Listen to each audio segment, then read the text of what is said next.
friends, எல்லாருக்கும் வணக்கம். Welcome back to my channel. இன்னைக்கு வந்து பேபிஸ்க்கு ரொம்ப யூஸ்ஃபுல்லான பிரெயின் டெவலப்மெண்ட், இம்யூனிட்டி பூஸ்ட் பண்ணுறதுக்கு, வெயிட் கெயின் இந்த மாதிரி நிறைய பெனிஃபிட்ஸ் இருக்கிற ரெசிபி தான் இன்னைக்கு பார்க்க போகிறோம். வீடியோ பார்க்குறதுக்கு முன்னாடி சப்ஸ்கிரைப் பண்ணாதவங்க ப்ளீஸ் சப்ஸ்கிரைப் பண்ணுங்கள். அதுக்கு என்ன ரெசிபின்னு பார்த்தீங்கன்னா பச்சை பயிறு வச்சு சிம்பிளான ஒரு மினி தோசை தான் செய்ய போகிறோம். பிரேக்ஃபாஸ்ட்டு இல்லைன்னா லஞ்ச் எது வேணாலும் நம்ம சேர்த்து பேபிஸ்க்கு வந்து கொடுத்துக்கலாம். அதுக்காக வந்து நான் ஒரு நைட் ஃபுல்லாக ஊற வச்சுன்னா பச்சை பயிரும் ப்ளஸ் அதுக்காக ஒரு கேரட்டு, பூண்டு, அப்புறமா கொத்தமல்லி இதெல்லாம் எடுத்திருக்கேன். இப்போ வந்து கேரட் வந்து நம்ம கேரட் எடுத்திருக்கோம். கேரட்டுக்கு உங்களுக்கே தெரியும் நிறைய பெனிஃபிட்ஸ் இருக்குது கேரட்டில். இதுக்காக வந்து நம்ம எந்த வெஜிடபிள்ஸ் ஆகணும் எடுத்துக்கலாம். பீட்ரூட், கேரட், உருளை இருந்தால் பன்னீர் கூட நம்ம இதுக்குள்ளே சேர்த்துக்கலாம். நான் வந்து இன்றைக்கி வந்து கேரட்டை சேர்த்து கொடுக்க போகிறேன். தோலை சீவியாச்சு. இப்போ வந்து நம்ம இந்த கேரட் வந்து சின்னசாக துருவி எடுத்துக்கலாம். இப்படி நைஸாக வந்து துருவி எடுத்துக்கிட்டோம். பார்த்தீங்களா, இந்த மாதிரி நைஸ் ஆகிடும். இப்போ வந்து மிக்சி ஜாரில் வந்து பச்சை பயிறு சேர்த்துக்கலாம். ஒரு வச்சுன பச்சை பயிறு சேர்த்துருக்கோம். இப்போ வந்து கொஞ்சமாக கொத்தமல்லி சேர்த்துருக்கு இதில். அப்புறமா வந்து 4 பல் பூண்டு சேர்த்துருக்கேன்.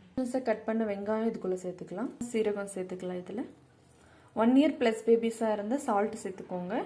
என்னோடய பேபிக்கு இன்னும் 1 இயர் ஆகலை, அதனால் நான் சால்ட் சேர்த்துக்கல. ஒரு சின்ன ஸ்மால் சைஸ் கொஞ்சம் இஞ்சி சேர்த்துக்கிறேன் ஃபைனலாக. அவ்வளோதான். இது எல்லாமே கொஞ்சமாக தண்ணி ஊற்றி நம்ம நல்லா பேஸ்ட்டாக அரைச்சி எடுத்துக்கலாம். நல்லா நைஸாக பேஸ்ட்டாக அரைச்சி எடுத்துக்கிட்டோம். நைஸாக வந்து அரைச்சிக்கலாம். வந்து ஒரு பவுலில் சேர்த்துக்கலாம். இது கன்சிஸ்டன்சிக்கு இருக்கணும். இப்போ மாவு வந்து ரெடி ஆகிடுச்சு. நம்ம இதை வந்து நம்ம பேனில் வந்து தோசையாக ஊற்றி எடுத்துக்கலாம். வந்து நல்லா ஹீட் ஆகிடுச்சு. இப்போ ஹீட் ஆனது கீ வந்து சேர்த்துக்கலாம். இது மேலே கீயெல்லாம் ஸ்ப்ரெட் பண்ணிவிட்டு தோசை ஊற்றிக்கலாம். இந்த மாதிரி மினி தோசை மாதிரி நான் ஊற்றிக்கிறேன். வேணும்னா நீங்கள் பெரிய சைஸ் கூட ஊற்றிக்கோங்க.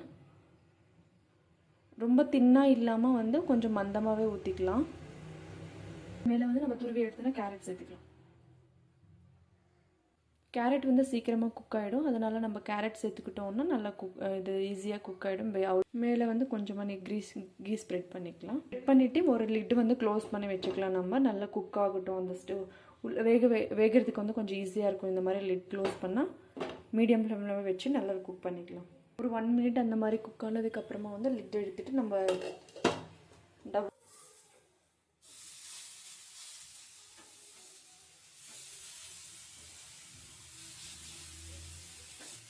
டபுள் சைடு வந்து நல்லா குக் பண்ணி எடுத்துக்கலாம். சேம் அதே மாதிரி லிட் வந்து க்ளோஸ் பண்ணி இன்னொரு 1 மினிட் அந்த மாதிரி வெயிட் வச்சுக்கலாம். இப்போ டபுள் சைடு காமிக்கிறேன். இப்போ பார்த்தீங்கன்னா டபுள் சைடு வந்துட்டு நம்மளுக்கு நல்லா ப்ரௌனிஷாக வந்து நல்லா குக்காக இருக்குது. இப்போ வந்து நம்ம இதை எடுத்து பிளேட்டில் சர்வ் பண்ணிக்கலாம்.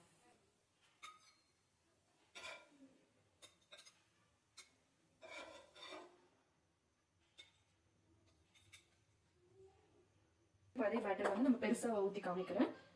ஃபர்ஸ்ட் வந்து நைஸ் ஸ்ப்ரெட் பண்ணிவிட்டு மாதிரி கேரட் ஸ்ப்ரெட் பண்ணிக்கலாம். சேம் அதே மாதிரி கேரட் இல்லைனா பன்னீர், பீட்ரூட் இந்த மாதிரி வெஜிடபிள்ஸ் எதுவாக இருந்தாலுமே நம்ம ஸ்ப்ரெட் பண்ணிக்கலாம். ஈஸியாக குக் ஆகுறது எந்த வெஜிடபிளாக இருந்தாலுமே நம்ம யூஸ் பண்ணி இதெல்லாம் சேர்த்துக்கலாம். மேலே வந்து லைட்டாக குக்கி ஸ்ப்ரெட் பண்ணிக்கலாம். பேபிக்கு வந்து ஃபர்ஸ்ட் டைம் தான் இந்த ரெசிபி கொடுக்க போகிறேன். இதில் நம்ம எந்த சட்னியும் தேவைப்படாது. ஏன்னா நம்ம எல்லா ஸ்பைசஸில் சேர்த்துருக்கோம்.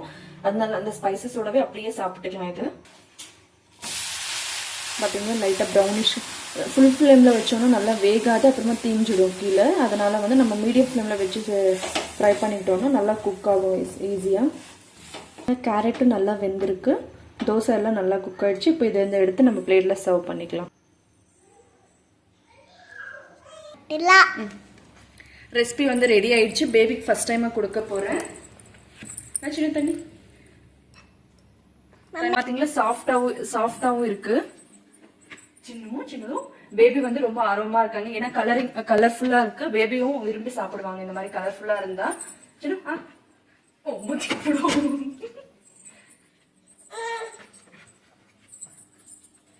இந்த ரெசிபி வந்துட்டு பிரெயின் டெவலப்மெண்ட், பேபி க்ரோத்துக்கு, ப்ரோட்டீன், அப்புறமா டைஜஷனுக்கு, வெயிட் கெயினுக்கு இந்த மாதிரி நிறைய பெனிஃபிட்ஸ் இருக்கு இந்த ரெசிபியில. Protein rich food. அதனால இந்த ரெசிபி வந்து உங்களுக்கு கண்டிப்பாக யூஸ்ஃபுல்லாக இருக்கும்னு நினைக்கிறேன். வீடியோ பிடிச்சிருந்தா லைக் பண்ணுங்க, ஷேர் பண்ணுங்க, மறக்காம சப்ஸ்கிரைப் பண்ணி கமெண்ட் பண்ணுங்க. பாய், see you on next video.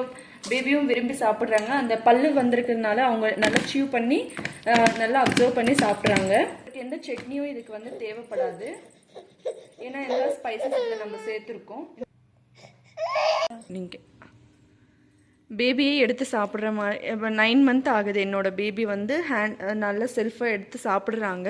வந்து ரெசிபி வந்து பிடிச்சிருக்கு, விரும்பி சாப்பிட்றாங்க. பாய், see you on next video. இந்த வீடியோ உங்களுக்கு யூஸ்ஃபுல்லாக இருக்கும்னு நினைக்கிறேன். Bye guys.